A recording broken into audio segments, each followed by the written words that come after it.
may seem strange to start out with a quote from a natalist conspiracy theorist on this channel that's dedicated to rational ethics, facts, and evidence, but a good quote is a good quote, no matter who said it. One of the best antinatalist quotes I've ever heard is one often misattributed to Joseph Stalin. "No man, no problem." It actually came from a novel in which Stalin is a character. And I thought that this one really spoke to the subject of this video, and that is the stamina problem, as Old Fan has called it in the antinatalist community, and especially to the project she is engaged in to prevent it. The annual "Why Are You an Antinatalist" contest.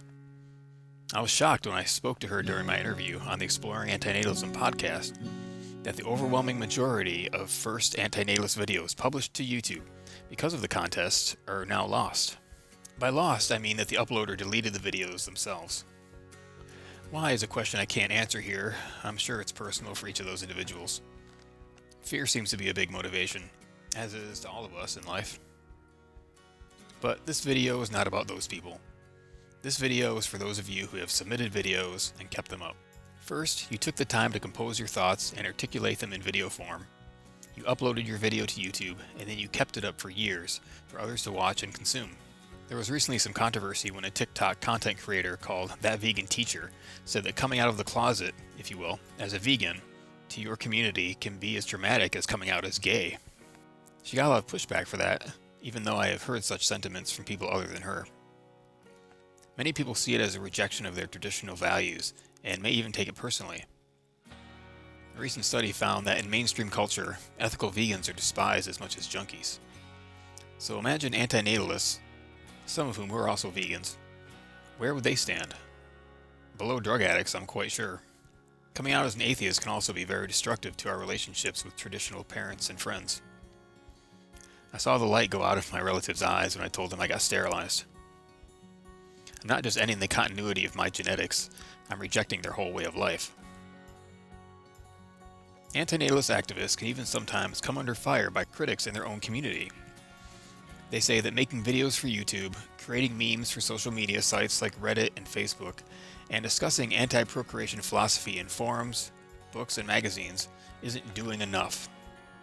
Some also compare this very young movement, a movement calling for compassion and understanding for the unborn humans and animals who will suffer and die by being born, to other more established organized efforts like animal liberation, anti-war, child-free, and environmentalism.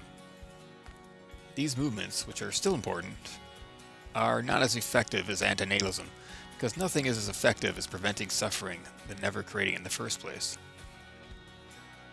So we've established that in traditional society, antinatalists are perceived to be lower than drug addicts, possibly as low as pedophiles or murderers. So antinatalist critics of antinatalist YouTube activism are criticizing people who are seen as human filth and lower than pond scum by mainstream culture for not doing enough. No wonder so few dare to make antinatalist content for the Why Are You an Antinatalist contest, and also why so few leave it up. Even people in their own movement hate on them. To me, the criticism that antinatalist activism on YouTube isn't activism or isn't important is a criticism without teeth. Let's go back to the vegan movement for a moment. A movement celebrated by antinatalist activism critics for being successful. What has been one of the most influential pieces of vegan activism in the last 10 years? It is the very thing that has been criticized for not having any value. It was a YouTube video. What became known as the best speech you will ever hear was uploaded to YouTube in December 2010 and quickly went viral around the world. It has been translated to over 30 languages, and when it was translated into Hebrew, it went viral in the country of Israel. It has now been credited with converting 8% of that country's population into plant eaters. Tofu now has the speech giver Gary Yourofsky's name and a link to a URL of the speech on it in Israeli supermarkets. No amount of street activism or public protesting or candlelight vigils in front of slaughterhouses has accomplished this much this quickly. All types of important activism have the same problem that antinatalist activism has. Namely, people don't want to listen, they don't want to know the truth, and they don't want to change. That doesn't mean that we should stop. A small victory is still a victory, and as long as we do nothing, we will lose, and everyone will lose. If all I do is convince one person not to have kids, then it'll be worth it. I also want to say that critics are some of the most vocal people on the internet. So if you get negative comments or negative responses, it's okay.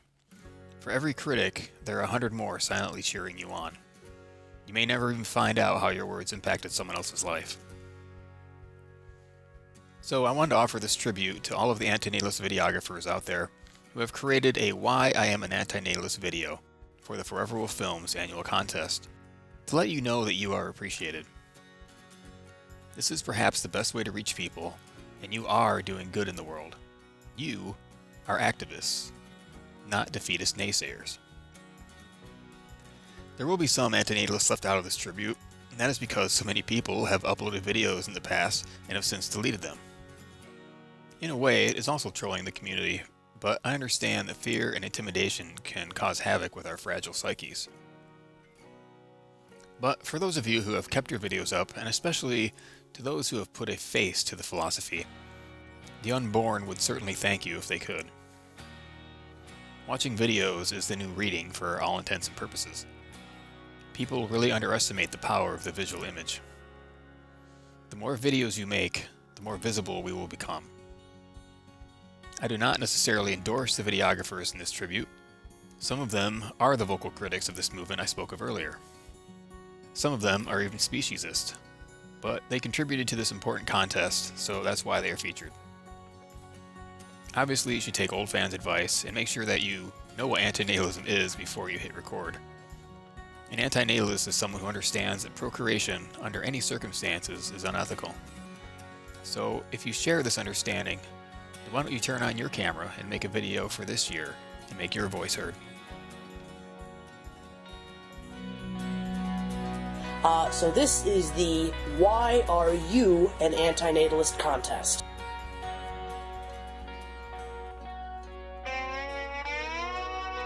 Same blood runs through your veins. The same strange way of talking.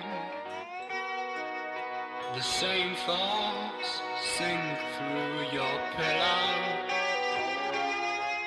The same crooked smile